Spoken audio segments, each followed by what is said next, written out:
முன்னாள் அமைச்சர் வீரப்பன் உடலுக்கு அரசு சார்பில் மரியாதை செலுத்தப்படுகிறது. இது குறித்தான விவரங்களை செய்தியாளர் ஜானகிராமன் வழங்க கேட்கலாம். ஜானகிராமன், வணக்கம். விவரங்களை சொல்லலாம். முன்னாள் அமைச்சரும் திரைப்பட தயாரிப்பாளருமான வீரப்பன் உடல்நலக்குறைவால் நேற்று சென்னையில் காலமானார்.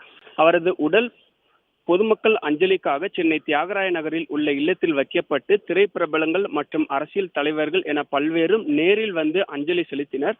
உடல் நலக்குறைவு காரணமாக சென்னையில் உள்ள தனியார் மருத்துவமனையில் அனுமதிக்கப்பட்ட வீரப்பன் சிகிச்சை பலனின்றி நேற்று உயிரிழந்தார். அவரது மறைவுக்கு அரசியல் தலைவர்கள் மற்றும் திரைப்பிரபலங்கள் பலரும் நேரில் வந்து அஞ்சலி செலுத்தினர். தற்போது வீரப்பன் உடல் இறுதி ஊர்வலமாக அவரது இல்லத்தில் இருந்து, அதாவது அந்த டீனர் இல்லத்தில் இருந்து கொண்டு செல்லப்பட்டு நுங்கம்பாக்கம் மின் மயானத்தில் தகனம் செய்யப்பட உள்ளது. முன்னதாக நேற்று அப்போலோ மருத்துவமனையில் வீரப்பன் உடலுக்கு நேற்று முதலமைச்சர் மு.க.ஸ்டாலின் நேரில் சென்று அஞ்சலி செலுத்தினார்.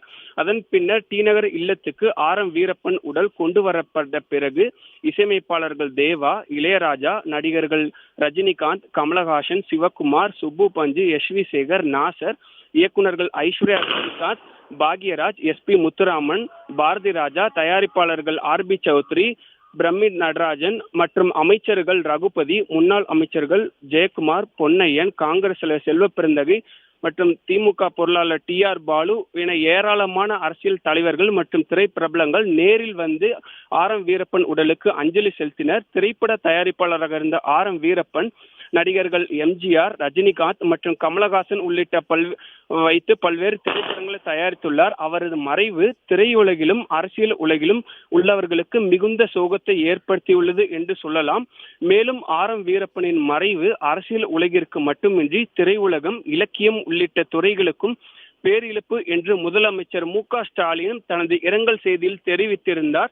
மேலும் வீரப்பன் உடலுக்கு அஞ்சலி செலுத்த வந்த திரைப்பிரபலங்கள் மற்றும் அரசியல் தலைவர்கள் பலரும் பேசும்போது கூட அவரது நினைவுகளை பகிர்ந்து கொண்டனர். தற்போது அவரது இல்லத்தில், அந்த வீரப்பன் இல்லத்தில் இருந்து அவரது உடலுக்கு அவரது குடும்பத்தினர் முன்னிலையில் இறுதி சடங்கு செய்யப்பட்டு வீரப்பன் உடல் பூக்களால் அலங்கரிக்கப்பட்டு இறுதி ஊர்வல வாகனத்தில் ஏற்றப்பட்டு தற்போது இந்த நுங்கம்பாக்கத்தில் உள்ள மின் மயானத்திற்கு கொண்டு வரப்பட்டுள்ளது. இந்த நுங்கம்பாக்கம் மின் மயானத்தில் தற்போது வீரப்பன் உடலுக்கு அரசு மரியாதையுடன், அதாவது 78 குண்டுகள் முழங்க அரசு மரியாதையுடன் காவலர்கள், அந்த துப்பாக்கி ஏந்திய அந்த காவலர்கள் அரசு மரியாதையுடன் குண்டுகள் முழங்க வீரப்பன் உடலுக்கு மரியாதை செலுத்துகின்றனர். அந்த காட்சியை நான் தற்போது தொடர்ந்து காண்கிறோம். இந்த அரசு மரியாதை முடிந்த பின்னர் வீரப்பன் உடல் நல்ல முறையில் இறுதி அடக்கம், அதாவது தகனம் செய்யப்பட உள்ளது.